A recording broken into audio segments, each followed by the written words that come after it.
ತೆಂಗಿನೆಣ್ಣೆಯೇ ನಮಗೆ ಯಾಕೆ ತುಂಬಾ ಇಂಪಾರ್ಟೆಂಟ್ ಆರೋಗ್ಯಕ್ಕೆ, ಇದ್ರ ಬಗ್ಗೆ ಒಂದು ಕ್ಲಾರಿಟಿ ಬೇಕು. ಇವತ್ತು ಈ ಬೆಳಕಿನ ಕೆಳಗೆ ಕೂತಿದ್ದೀವಿ. ಹೌದು, ಥಾಮಸ್ ಆಲ್ವಾ ಎಡಿಸನ್ ಅವರು ಈ ಬಲ್ಬ್ನ ಕಂಡಿಡಿದ್ರು ಅಂತ ಹೇಳ್ತೇವೆ.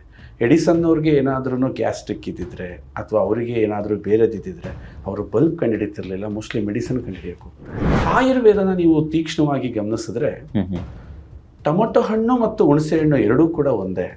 ಆದರೆ ಆಯುರ್ವೇದ ಹುಣಸೆ ಹಣ್ಣನ್ನು ತುಂಬ ರೆಕಮೆಂಡ್ ಮಾಡುತ್ತೆ. ಸಾಸಿವೆ ಗಿಡ ಒಂದು 3 ತಿಂಗಳು ಬದುಕಿದ್ರೆ, ಸೂರ್ಯಕಾಂತಿ ಗಿಡ ಒಂದು 4 ತಿಂಗಳು ಬದುಕುತ್ತೆ, ಕಡಲೆಕಾಯಿ ಗಿಡ ಒಂದು 5 ತಿಂಗಳು ಬದುಕುತ್ತೆ.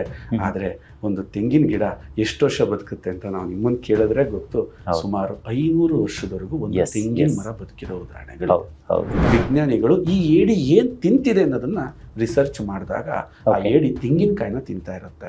ಅದಕ್ಕೋಸ್ಕರ ಆ ಏಡಿಗೆ ಇಟ್ಟಿರೋ ಹೆಸರು ಕೋಕೋನಟ್ ಕ್ರಾಬ್ ಅಂತ. ಆ ಏಡಿನ ನೋಡಿದ್ರೆ ತುಂಬಾ ದಪ್ಪ, ನಿಮ್ಮ ಕೈನ ಈಸಿಯಾಗಿ ಕತ್ತರಿಸುತ್ತೆ. ಸಂದೀಪ್, ನಾವು ಜಗತ್ತನ್ನ ವಿರೋಧಿಸಕ್ಕಾಗಲ್ಲ. ನಾವು ಜಗತ್ತನ್ನ ವಿರೋಧಿಸಿದಲ್ಲಿ ಇಡೀ ಸಮಾಜವೇ ನಮ್ಮನ್ನು ವಿರೋಧಿಸಕ್ ಸ್ಟಾರ್ಟ್ ಆಗುತ್ತೆ.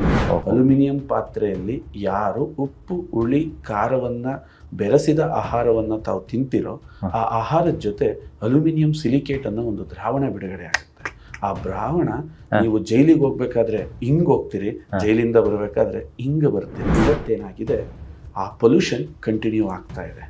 ಈ ಸಂದರ್ಭದಲ್ಲಿ ಆ ತಾಯಿ ಹಾಲಿನ ಗುಣ ಹೊಂದಿರುವ ಯಾವ್ದಾದ್ರು ಒಂದು ಉತ್ಪನ್ನ ಇದೆಯಾ ಅಂತಂದ್ರೆ ಅದು ಈ ಕೋಕೋನಟ್ ಆಯಿಲ್, ತೆಂಗಿನೆಣ್ಣೆ ಆಯಿಲ್. ಇರೋದು ಎಲ್ಲದೂ ವಿಷನೇ. ಸಕ್ಕರೆ ವಿಷ, ಮೈದಾ ವಿಷ, ಡಾಲ್ಡಾ ವಿಷ, ಅದಕ್ಕೆ ಹಾಕಿರೋ ಬಣ್ಣ ವಿಷ, ಎಲ್ಲ ವಿಷಗಳನ್ನ ಹಾಕಿ ಅದಕ್ಕೆ ದೀಪ ಹಚ್ಬಿಟ್ಟು 100 ವರ್ಷ ಬದುಕು ಮಗನೇ ಅಂತ ವಿಷನೇ ತಿನ್ಸಿ ಆರೈಸ್ತಾ ಇದಾರಲ್ಲ ಜನ. ಇದು ನಂಗೆ ನಗು ಬರ್ತಿರುತ್ತೆ. ನನ್ನ ವಂಶದ ಯಾವ ಸದಸ್ಯರು ಚಿಕನ್ನ ತಿಂದೆ ಹೋದಾಗ ನಾನ್ ತಿಂದ್ರೆ ಅದು ಅರ್ಗಲ್ಲ. ಇದು ಸೈನ್ಸ್ ನ ಹೇಳ್ತಾರೆ.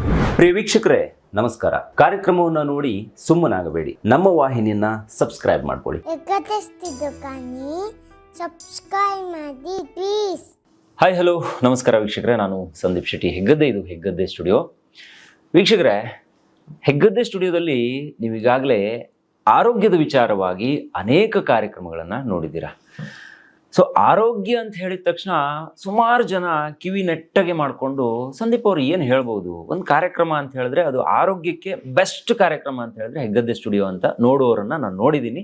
ದಾರಿ ಮಧ್ಯೆ ನಾನೆಲ್ಲಾದರೂ ಸಿಕ್ಕಿದ್ರೆ ಅವರಿಗಿರುವಂಥ ಡೌಟ್ಸ್ಗಳನ್ನು ಕೇಳುವವರನ್ನು ಕೂಡ ನೋಡಿದ್ದೀನಿ.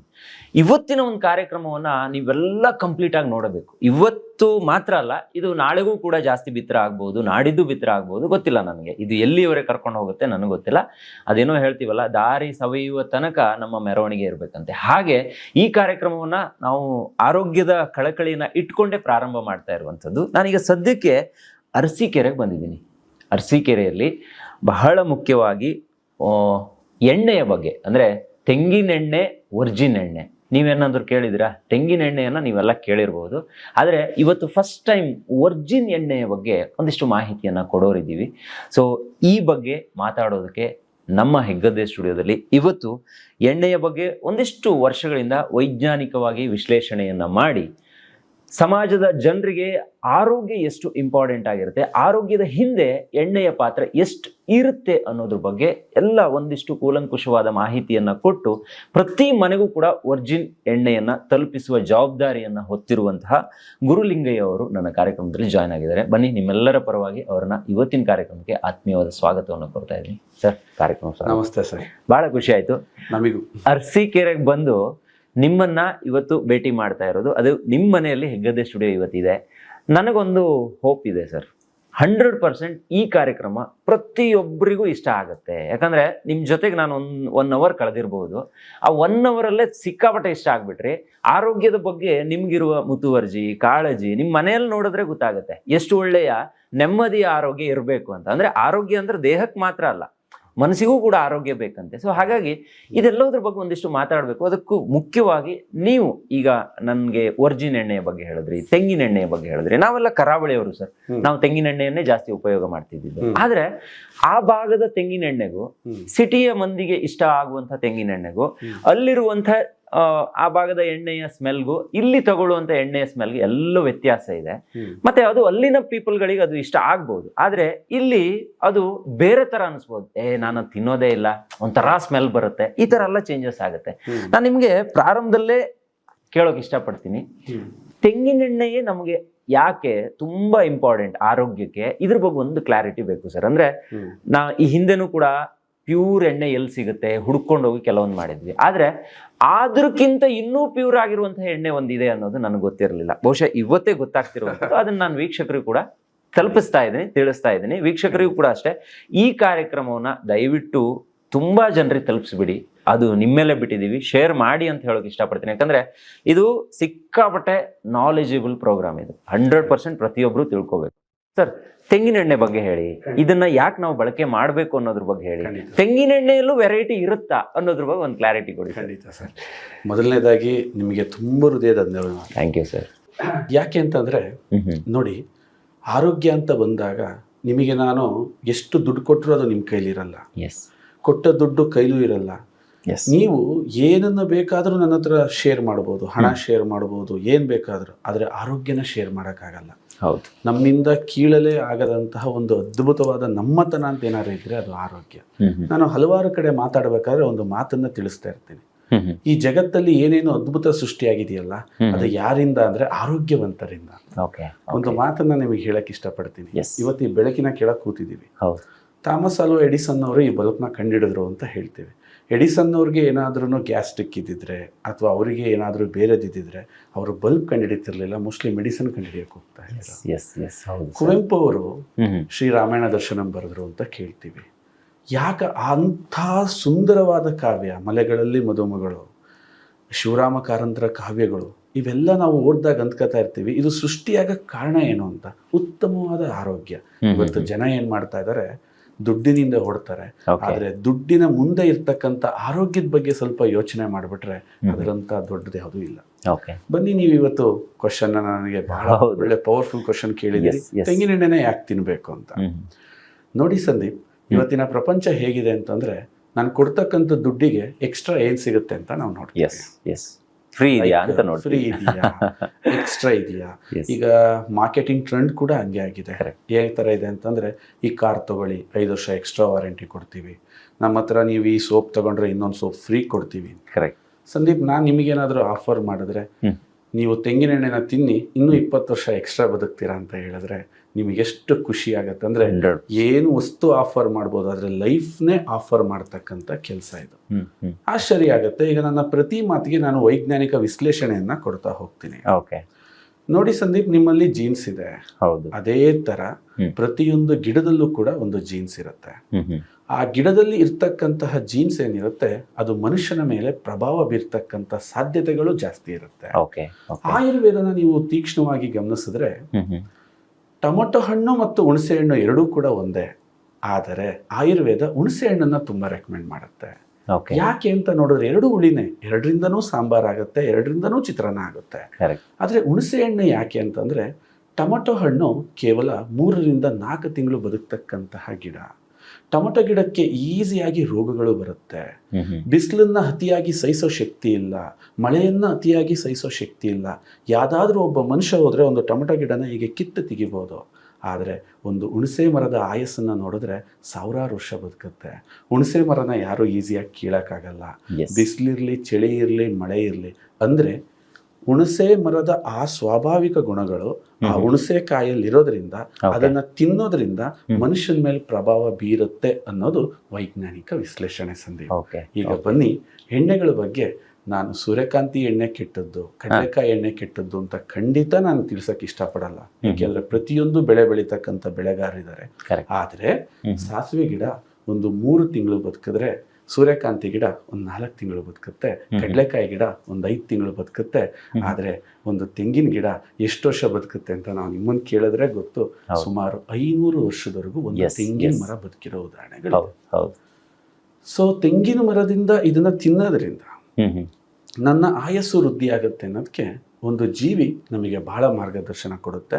ಇವತ್ತು ವೀಕ್ಷಕರು ಎಲ್ಲರ ಕೈಲೂ ಫೋನ್ ಇರುತ್ತೆ. ಸೊ ಅವ್ರು ಈಸಿಯಾಗಿ ಇದನ್ನ ಸರ್ಚ್ ಮಾಡಿ ಕೂಡ ನೋಡ್ಬೋದು. ನಿಮಗೆ ಏಡಿಗಳು ಗೊತ್ತಿರ್ಬೋದು. ಕರಾವಳಿ ಭಾಗದವರಿಗೆ ಏಡಿ ಒಂದು 100% ಗೊತ್ತಿರುತ್ತೆ. ಅದು ಈಗ ಮಳೆಗಾಲ ಬೇರೆ, ಫಸ್ಟ್ ಮಳೆ ಬಂದ್ರೆ ಏಡಿಗಳು ಜಾಸ್ತಿ ಸಿಗ್ತವೆ. ಏಡಿ 2 ತರ ಇರುತ್ತೆ. ನಮ್ಮಲ್ಲಿ ಗದ್ದೆಗಳಲ್ಲೂ ಕೂಡ ಏಡಿಗಳು ನಮ್ಮ ಕಡೆ ಬರುತ್ತೆ. ಅದರ ದೇಹದ ತೂಕ ಒಂದು 25 ರಿಂದ 30 ಗ್ರಾಮ್ ತೂಕ ಇರುತ್ತೆ. ಸೀಸನ್ ಅಲ್ಲಿ ಒಂದು 2-3 ತಿಂಗಳು ಅಷ್ಟೇ ಅದರ ಲೈಫ್ ಸೈಕಲ್, ಅದು ಮುಗಿದು ಹೋಗುತ್ತೆ. ನಿಮ್ಮಲ್ಲಿ ಸಮುದ್ರ ಏಡಿಗಳು ಅಂತ ಬರ್ತವೆ. ಹೌದು. ಅವು ಸುಮಾರು 1 kg ತೂಗ್ತವೆ. ಹ್ಮ್. ಹತ್ತತ್ರ ಅದರ ದೇಹದ ತೂಕದ ಮೇಲೆ ಅದು 1-2 ವರ್ಷ ಬದುಕುತ್ತೆ. ಪೆಸಿಫಿಕ್ ಕಂಟ್ರಿನಲ್ಲಿ ಒಂದು ಜಾತಿಯ ಏಡಿಗಳು ಕಂಡು ಬರ್ತವೆ. ಆ ಏಡಿಗಳು ತೂಕದಲ್ಲಿ ಒಂದೊಂದು 30 kg ವರೆಗೂ ತೂಗ್ತಿರ್ತವೆ. ಅದರ ಜೀವನ ಸೈಕಲ್ ಅಂತ ಏನ್ ಕರಿತೀವಿ, ಲೈಫ್ ಸೈಕಲ್ ಅಂತ ಏನ್ ಕರಿತೀವಿ, 50 ವರ್ಷದವರೆಗೂ ಬದುಕ್ತಿರುತ್ತೆ ಸಂದೀಪ್. ವಿಜ್ಞಾನಿಗಳಿಗೆ ಆಶ್ಚರ್ಯ ಆಗುತ್ತೆ, ಇದರ ಜಾತಿಯ ಎಲ್ಲಾ ಏಡಿಗಳು ಇಷ್ಟು ಜಲ್ದಿ ತಮ್ಮ ಲೈಫ್ ಅನ್ನ ಮುಗಿಸಿದ್ರೆ ಇದು ಒಂದು ಜಾತಿಯ ಏಡಿ ಯಾಕೆ ಇಷ್ಟು ದಿನ ಬದುಕುತ್ತೆ ಅಂತ ಅಂದಾಗ ವಿಜ್ಞಾನದಲ್ಲಿ ವೆರಿ ಸಿಂಪಲ್. ನೀವು ಯಾವ್ದು ಚೆನ್ನಾಗಿ ಪರ್ಫಾರ್ಮೆನ್ಸ್ ಮಾಡುತ್ತೋ ಅದ್ರ ಇನ್ಪುಟ್ನ ಚೆಕ್ ಮಾಡ್ತೀವಿ. ನೀವು ಎಷ್ಟು ರ್ಯಾಂಕ್ ಕೊಡೋದ್ರಿ ಅಂದ್ರೆ ಯಾವ ಸ್ಕೂಲ್ ಅಂತ ಚೆಕ್ ಮಾಡ್ತೀವಿ. ಹೌದು. ಈ ಮೊಬೈಲ್ ತುಂಬಾ ಚೆನ್ನಾಗಿ ಚಾರ್ಜ್ ಆಗುತ್ತೆ, ಯಾವ ಕರೆಂಟ್. ಬೈಕ್ ಚೆನ್ನಾಗಿ ಮೈಲೇಜ್ ಬರುತ್ತೆ ಅಂದ್ರೆ ಯಾವ ಪೆಟ್ರೋಲ್. ಸಿಂಪಲ್. ಅದೇ ತರ ವಿಜ್ಞಾನದಲ್ಲಿ ವಿಜ್ಞಾನಿಗಳು ಈ ಏಡಿ ಏನ್ ತಿಂತಿದೆ ಅನ್ನೋದನ್ನ ರಿಸರ್ಚ್ ಮಾಡಿದಾಗ ಆ ಏಡಿ ತೆಂಗಿನಕಾಯಿನ ತಿಂತಾ ಇರುತ್ತೆ. ಅದಕ್ಕೋಸ್ಕರ ಆ ಏಡಿಗೆ ಇಟ್ಟಿರೋ ಹೆಸರು ಕೋಕೋನಟ್ ಕ್ರಾಬ್ ಅಂತ. ನೀವು ಗೂಗಲ್ ಮಾಡಿ ನೋಡಿ, ಆ ಏಡಿನ ನೋಡಿದ್ರೆ ತುಂಬಾ ದಪ್ಪ, ನಿಮ್ಮ ಕೈನ ಈಸಿಯಾಗಿ ಕತ್ತರಿಸುತ್ತೆ ಸಂದೀಪ್. ಅದು ಅಂತ ಸ್ಟ್ರಾಂಗ್ ಕೊಂಡಿಗಳು. ಅದು ಎಂತ ಬುದ್ಧಿವಂತ ಏಡಿ ಅಂದ್ರೆ ತೆಂಗಿನಕಾಯಿನ ತಿನ್ಲಿಕ್ಕೆ ತೆಂಗಿನ ಮರದಿಂದ ಕಾಯಿನ ಕಿತ್ತು ಕೆಳಗಾಕತ್ತೆ. ಅದು ಒಡೆಯ ತನಕ ಮೇಲಿಂದ ಕೆಳಗಾಕಿ ಆ ತೆಂಗಿನಕಾಯಿನ ತಿನ್ನುತ್ತೆ. ಆ ಬುದ್ಧಿವಂತಿಕೆ ಅದೆಲ್ಲದೂ ಕೂಡ ತೆಂಗಿನಕಾಯಿಯಿಂದ ಬಂದಿದೆ ಅನ್ನೋದು ಒಂದು ವಾದ. ಇದರ ಜೊತೆಗೆ ವೈಜ್ಞಾನಿಕ ವಿಶ್ಲೇಷಣೆಗಳನ್ನ ನಾನು ತಿಳಿಸಕ್ಕೆ ಇಷ್ಟಪಡ್ತೀನಿ. ಸೊ ನಮ್ಮ ದೇಶದಲ್ಲಿ ಅತ್ಯಂತ ಹೆಚ್ಚು ದೀರ್ಘಾಯುಷಿಗಳಿರುವ ರಾಜ್ಯ ಯಾವುದು ಅಂತ ನೀವು ಕೇಳಿದ್ರೆ ಅದು ಕೇರಳ. ಯಾಕೆಂದ್ರೆ ಕೇರಳದಲ್ಲಿ ತಿಂತಕ್ಕಂಥದ್ದು ತೆಂಗಿನೆಣ್ಣೆ. ಇಷ್ಟು ವೈಜ್ಞಾನಿಕ ಯಾಕೆ ತೆಂಗಿನೆಣ್ಣೆನ ತಿನ್ಬೇಕು, ಯಾರಿಗೆ ದೀರ್ಘಾಯುಷಿಗಳಾಗಬೇಕು ಅನ್ನೋ ಆಸೆ ಇದೆಯೋ ಅವರು ತೆಂಗಿನೆಣ್ಣೆನ ಖಂಡಿತ ತಿನ್ಬೇಕು ಅಂತ ಹೇಳಿ. ನೋಡಿ, ಯಾಕೆ ತೆಂಗಿನೆಣ್ಣೆ ತಿನ್ಬೇಕು ಅಂತ. ಈಗ ನಾವು ಎಷ್ಟೋ ವರ್ಷಗಳಿಂದ ತೆಂಗಿನೆಣ್ಣೆಯನ್ನು ಯೂಸ್ ಮಾಡ್ತಾ ಇದ್ದೀವಿ. ನಾವು ಎಲ್ಲಿವರೆಗೆ ಮಾರು ಹೋಗಿದೀವಿ ಅಂತ ಹೇಳಿದ್ರೆ, ಈಗ ನಾನೇ ಒಬ್ಬ ಕರಾವಳಿ ಭಾಗದವನಾಗಿ ಅಥವಾ ಒಂದು ಹಳ್ಳಿಯ ಹುಡುಗ ಆಗಿ ನಾವು ಇವತ್ತು ನೋಡ್ತಾ ಇರೋದು ಹೇಗಿದೆ ಅಂತ ಹೇಳಿದ್ರೆ, ತಲೆಗೆ ಹಾಕೋದಕ್ಕೆ ಮಾತ್ರ ಎಣ್ಣೆಯನ್ನ ಯೂಸ್ ಮಾಡ್ತಿದ್ದೀವಿ. ಪುಟ್ಟ ಮಕ್ಕಳು ಹುಟ್ಟಿದಾಗ ಮೈಗೆ ಹಚ್ಚೋದಕ್ಕೆ ಮಾತ್ರ ಎಣ್ಣೆಯನ್ನ ಯೂಸ್ ಮಾಡ್ತಿದ್ದೀವಿ. ನಮ್ಮ ಅಡುಗೆ ಮನೆಯಲ್ಲಿರ್ಬೇಕಾಗಿರುವಂತಹ ಎಣ್ಣೆ ಇವತ್ತು ಎಲ್ಲೋ ಒಂದು ತಲೆಯ ಕೂದಲು ಚೆನ್ನಾಗಿರುತ್ತೆ ಅನ್ನೋ ಪರ್ಪಸ್ ಅಲ್ಲಿ ಮಾತ್ರ ಇದೆ ಬಿಟ್ರೆ, ಅಡುಗೆ ಮನೆಯಲ್ಲಿರುವಂತ ಆಯಿಲ್ಗಳೆಲ್ಲ ದೊಡ್ಡ ದೊಡ್ಡ ಕಂಪನಿಗಳ ಒಂದು ರೆಕಮೆಂಡ್, ನಾವೆಲ್ಲ ಅಡ್ವರ್ಟೈಸ್ಮೆಂಟ್ ಅಲ್ಲಿ ನೋಡ್ತೀವಲ್ಲ ಅಂತಹ ಎಣ್ಣೆಗಳಿವೆ. ಸೊ ಇದು ರಾಂಗ್ ಅನ್ನೋದು ಈಗ ನೀವು ಹೇಳಿದ್ಮೇಲೆ ತೆಂಗಿನೆಣ್ಣೆಗೆ ಎಷ್ಟು ಪ್ರಾಮುಖ್ಯತೆ ಇದೆ ಅನ್ನೋದು ಇವತ್ತು ನನಗೆ ಗೊತ್ತಾಗ್ತಾ ಇದೆ ಸರ್. ಇನ್ನೊಂದು ಪ್ರಶ್ನೆ ಕೇಳಲೇಬೇಕು. ಈಗ ನಮ್ಮೆಲ್ಲರಿಗೂ ಕೂಡ ಇವತ್ತು ಚಾಲೆಂಜಿಂಗ್ ಆಗ್ತಾ ಇರೋದು ರೋಗ ನಿರೋಧಕ ಶಕ್ತಿ. ಅಂದ್ರೆ ನಮ್ಮಲ್ಲಿ ತುಂಬಾ ಪೊಲ್ಯೂಷನ್ ಆಗ್ತಾ ಇದೆ. ನಾವು ಯಾವುದನ್ನು ಕೂಡ ನೆಟ್ಟಗಾಗಿ ಇಟ್ಕೊಂಡಿಲ್ಲ ಸರ್, ಎಲ್ಲವನ್ನ ಹಾಳು ಮಾಡ್ಕೊಂಡಿದ್ವಿ. ಪರಿಸರ ಅನ್ನೋದು ಇವತ್ತು ಕ್ಷಣಿಕ ಆಗ್ಬಿಟ್ಟಿದೆ. ನಮ್ಮಲ್ಲಿ ಇಲ್ವೇ ಇಲ್ಲ ಇವತ್ತು ಪರಿಸರ. ಎಲ್ಲ ಕಿತ್ತು ರೋಡ್ಗಳು, ಅಥವಾ ಈಗ ಮೆಟ್ರೋ ಸಿಟಿ ಅಂತ ಬಂದ್ಮೇಲೆ ಬೆಂಗಳೂರು ಅಂತ ಸಿಟಿಲೇ ಎಷ್ಟೊಂದು ಮರಗಳನ್ನ ನಾವು ಕಡ್ದು ಹಾಕ್ಬಿಟ್ವಿ. ಆದ್ರೆ ನಾನು ಎಲ್ಲೋ ಕೇಳಿದ್ದೆ, ತೆಂಗಿನೆಣ್ಣೆಗೆ ರೋಗ ನಿರೋಧಕ ಶಕ್ತಿಯನ್ನ ಉಲ್ಬಣ ಮಾಡುವಂತ ಶಕ್ತಿ ಇದೆ ಅನ್ನೋದು ಗೊತ್ತಿರುವಂತ ಮ್ಯಾಟ್ರು. ಸೊ ಇದು ಹೌದಾ, ನಿಜವಾಗ್ಲೂ ಆ ಪ್ರಮಾಣದಲ್ಲಿ ವರ್ಕ್ ಆಗುತ್ತಾ ತೆಂಗಿನೆಣ್ಣೆ? ಸಂದೀಪ್, ಎಂತ ಅದ್ಭುತ ಪ್ರಶ್ನೆ ಕೇಳಿದ್ರಿ ಅಂತಂದ್ರೆ, ಈ ವಿಚಾರವಾಗಿ ನಾನು ಒಂದು ಕಾಲೇಜಲ್ಲಿ 2.5 ಗಂಟೆ ಲೆಕ್ಚರಿಂಗ್ ಕೊಟ್ಟಿದ್ದೆ ರೋಗ ನಿರೋಧಕ ಶಕ್ತಿಯ ಬಗ್ಗೆ.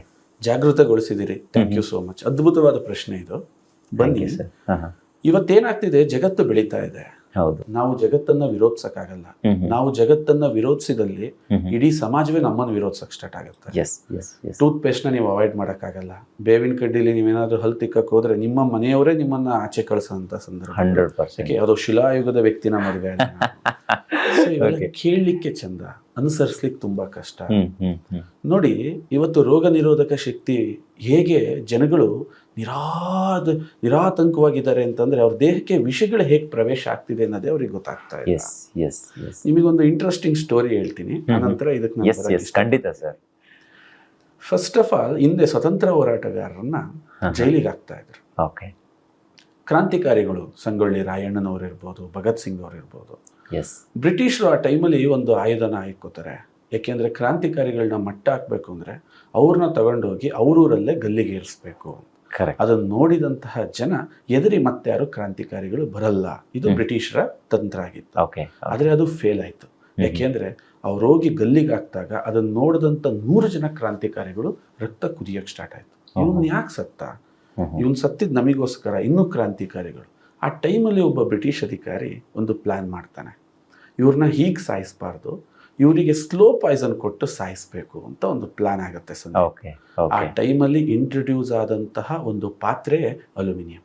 ಅಲ್ಯೂಮಿನಿಯಂ ಪಾತ್ರೆಯಲ್ಲಿ ಯಾರು ಉಪ್ಪು, ಹುಳಿ, ಖಾರವನ್ನ ಬೆರೆಸಿದ ಆಹಾರವನ್ನು ತಾವು ತಿಂತಿರೋ ಆ ಆಹಾರದ ಜೊತೆ ಅಲ್ಯೂಮಿನಿಯಂ ಸಿಲಿಕೇಟ್ ಅನ್ನೋ ಒಂದು ದ್ರಾವಣ ಬಿಡುಗಡೆ ಆಗುತ್ತೆ. ಆ ದ್ರಾವಣ ನೀವು ಜೈಲಿಗೆ ಹೋಗ್ಬೇಕಾದ್ರೆ ಹಿಂಗ್ ಹೋಗ್ತೀರಿ, ಜೈಲಿಂದ ಬರಬೇಕಾದ್ರೆ ಹಿಂಗ್ ಬರ್ತೀರಿ.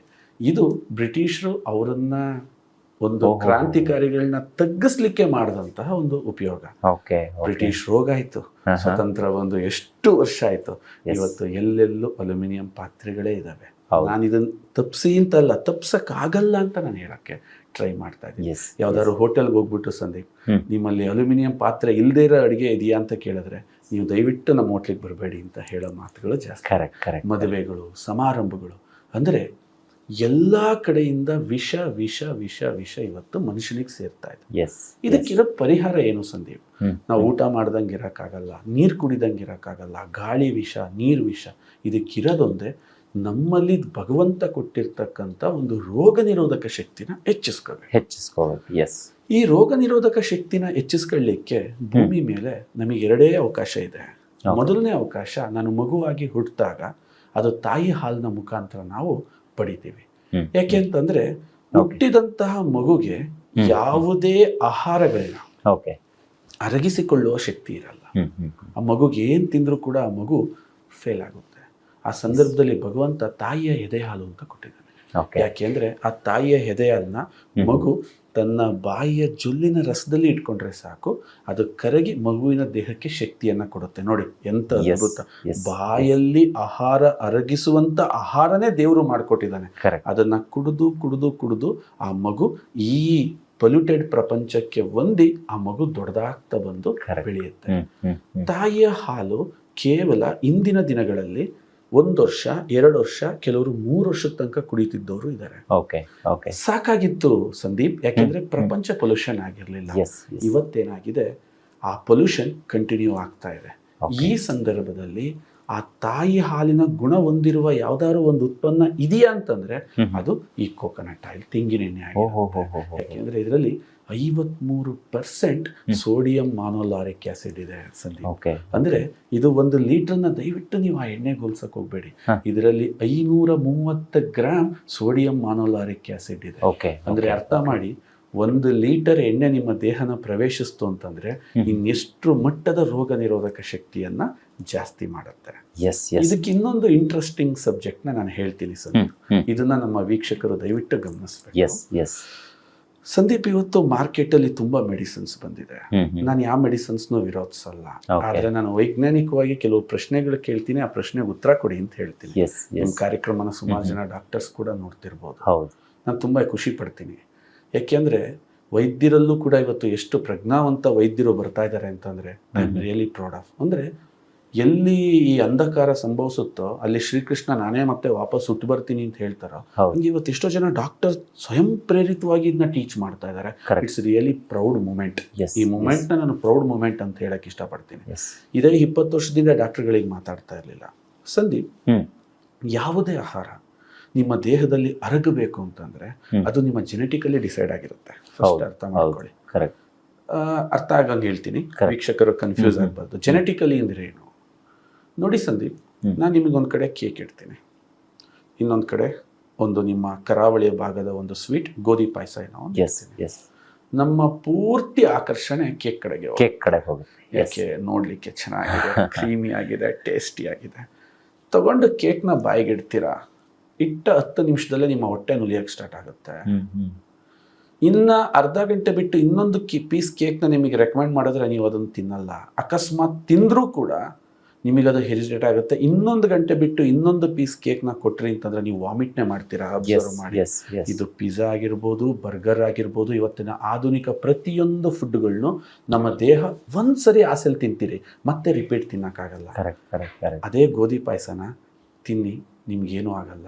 ಅದೇ ಅನ್ನ ಸಾರನ್ನ ನೀವು 3 ಹೊತ್ತು ತಿಂತೀರಾ, ಏನೂ ಆಗಲ್ಲ. ಯಾಕೆ ಗೊತ್ತಾ ಸಂದೀಪ್? ನಿಮ್ಮ ಯಾವ ಆಹಾರವನ್ನು ತಿಂದರೆ ಆ ಆಹಾರ ಅರಗಲಿಕ್ಕೆ ಅದಕ್ಕೆ ಬೇಕಾದಂಥ ಡೈಜೆಸ್ಟಿವ್ ಜ್ಯೂಸ್ನ ಜನರೇಟ್ ಮಾಡೋದು ನಿಮ್ಮ ಲಿವರ್. ಅದು ನಿಮ್ಮ ಜೆನೆಟಿಕಲಿ ಬಂದಿರುತ್ತೆ. ಆ ನಿಮ್ಮ ಜೆನೆಟಿಕಲಿ ಇಲ್ಲದೆ ಇರೋ ಆಹಾರನ ನೀವು ತಿಂದಾಗ ಆ ಆಹಾರಕ್ಕೆ ಯಾವುದೇ ಜ್ಯೂಸ್ನ ಉತ್ಪತ್ತಿ ಮಾಡದಲ್ಲೇ ನಿಮ್ಮ ಲಿವರ್ ಕನ್ಫ್ಯೂಸ್ ಆಗುತ್ತೆ. ಇದನ್ನ ಜನ ಅರ್ಥ ಮಾಡ್ಕೋಬೇಕು. ನನಗೆ ನಗು ಬರ್ತಿರುತ್ತೆ ಸಂದೀಪ್. ಇವತ್ತೆಷ್ಟು ಸೆಲೆಬ್ರೇಷನ್ಗಳಾಗ್ತಾ ಇದ್ದಾವೆ, ವಿಚಿತ್ರ ಕೇಕ್ಗಳು. ನನಗೆ ಆಶ್ಚರ್ಯ ಆಗ್ತಿರುತ್ತೆ, 3 ವಿಷ, ಅದರ ಕೇಕಲ್ಲಿರೋದು ಎಲ್ಲದೂ ವಿಷನೇ. ವಿಷನೇ. ಸಕ್ಕರೆ ವಿಷ, ಮೈದಾ ವಿಷ, ಡಾಲ್ಡಾ ವಿಷ, ಅದಕ್ಕೆ ಹಾಕಿರೋ ಬಣ್ಣ ವಿಷ, ಎಲ್ಲ ವಿಷಗಳನ್ನ ಹಾಕಿ ಅದಕ್ಕೆ ದೀಪ ಹಚ್ಬಿಟ್ಟು 100 ವರ್ಷ ಬದುಕು ಮಗನೇ ಅಂತ ವಿಷನೇ ತಿನ್ಸಿ ಆರೈಸ್ತಾ ಇದಾರಲ್ಲ ಜನ. ಇದು ನನಗೆ ನಗು ಬರ್ತಿರುತ್ತೆ. ಎಂತ ಥಾಟ್ ಸರ್ ಇದು. ಫಸ್ಟ್ ಆಫ್ ಆಲ್ ನಾನು ಕೇಕ್ ತಿನ್ನಲ್ಲ, ಓಕೆ ನನಗೆ ಯಾರು ಕೇಕ್ ತಿನ್ಸಕ್ಕಾಗಲ್ಲ. ಓಕೆ ನನ್ನ ಬರ್ಡೇ ಸಿಂಪಲ್ ಆಗಿ ಮಾಡಿ, ಯಾಕೆಂತಂದ್ರೆ ಜನ್ಮದಿನ ಅಂತ ನಗು ಬರುತ್ತೆ ನನಗೆ. ಎಲ್ಲಿ ನೋಡು ಕೇಕ್, ಯಾವ್ದು ನೋಡು ಕೇಕ್. ಮಾಡರ್ನ್ ಟಚ್ ಆಗ್ಬಿಟ್ಟಿದೆಯಲ್ಲ, ಸೊ ಕೇಕ್ ಬಂದಿಲ್ಲ ಅಂದ್ರೆ ಬರ್ಡೇ ಅನ್ನೋದೇ ಕಂಪ್ಲೀಟ್ ಅಲ್ವೇನೋ ಅನ್ನೋ ತರ ಆಗಿದೆ. ಹಿಂದಿನ ಕಾಲದಲ್ಲಿ ಒಂದು ಆರತಿ ಇತ್ತು, ಅವರು ಎಸ್ ಆ ನೀರನ್ನ ತಗೊಂಡು ಅದನ್ನ ಈ ಕಾರ್ಯಕ್ರಮಕ್ಕಲ್ಲ ಅದು, ಬಟ್ ಅದ್ರ ಬಗ್ಗೆ ನಾವು ಹೇಳಿದ್ರೆ ಎಷ್ಟು ಎನರ್ಜಿನ ಅವನಲ್ಲಿ ಸೇರಿಸ್ತಾ ಇದ್ರು. Correct, ನಮ್ಮ ಪ್ರತಿಯೊಂದು ಪರಂಪರೆಯ ಕಾರ್ಯಕ್ರಮಗಳನ್ನ ನಾವು ನೋಡಿದ್ರೆ. ಬಟ್ ಈಗಿನ ಜನ, ನಿಮ್ಮ ಪ್ರಯತ್ನ ಏನಿರಬೇಕು ಸಂದೀಪ್ ಅಂದ್ರೆ ಅಲ್ಲಿ ವಾಪಸ್ ಕರ್ಕೊಬರೋ ತರ ಇರಬೇಕು. ಈ ಉಚ್ಚಾಟನ ತಪ್ಪಿಸ್ಬೇಕು. ಆ ವಿಷವನ್ನ ತಿನ್ಸಿ ಏನೂ ಮಾಡೋಕ್ಕಾಗಲ್ಲ. ಸಂದೀಪ್, ಈ ತರ ಇರ್ತಕ್ಕಂಥ ನಮ್ಮ ಡೈಜೆಸ್ಟಿವ್ ಸಿಸ್ಟಮ್ಗೆ ಇವತ್ತು ಏನು ಜನ ಹ್ಯೂಮನ್ ಸಿಸ್ಟಮ್ಗೋಸ್ಕರ ಮಾಡ್ರನ್ ಪ್ರೋಟೀನ್ ಪೌಡರ್ಗಳು ಏನೇನು ವಿಚಿತ್ರವನ್ನ ತಿಂತಾ ಇದ್ದಾರೆ, ಸಾಧ್ಯನೇ ಇಲ್ಲ ಸಂದೀಪ್. ನಿಮ್ಮ ಲಿವರ್ಗೆನೆ ಅದೊಂದು ಸರ್ಪ್ರೈಸ್ ಆಗಿರುತ್ತೆ, ಯಾಕೆಂದ್ರೆ ಆ ವಸ್ತು ಪರಿಚಯನೇ ಇಲ್ಲ. ನಿಮಗೊಂದು ಸೂಕ್ಷ್ಮವಾಗಿ ಒಂದು ಮಾತು ಹೇಳ್ತೀನಿ. ವೆಜಿಟೇರಿಯನ್ ಆಗಿದ್ದಂಥವ್ರು ಮಧ್ಯದಲ್ಲಿ ನಾನ್ ವೆಜಿಟೇರಿಯನ್ ಆಗ್ತಾರೆ. ನಾನು ಇಲ್ಲಿ ವೆಜ್ ತಪ್ಪು ನಾನ್ ವೆಜ್ ತಪ್ಪು ಮಾತಾಡಲ್ಲ, ಅದು ಅವರವರ ಕ್ರಮಕ್ಕೆ ಎರಡೂ ಸರಿನೇ. ಆದರೆ ಅವನಿಗೆ ಸ್ವಲ್ಪ ಆರೋಗ್ಯ ಕೆಡ್ತದೆ, ಕೆಟ್ಟಾಗ ದೇವ್ರ ಶಾಪ ಕೊಟ್ಟ ಅಂತೀವಿ. ಅದು ದೇವ್ರ ಶಾಪ ಕೊಡೋದಲ್ಲ ಸಂದೀಪ್.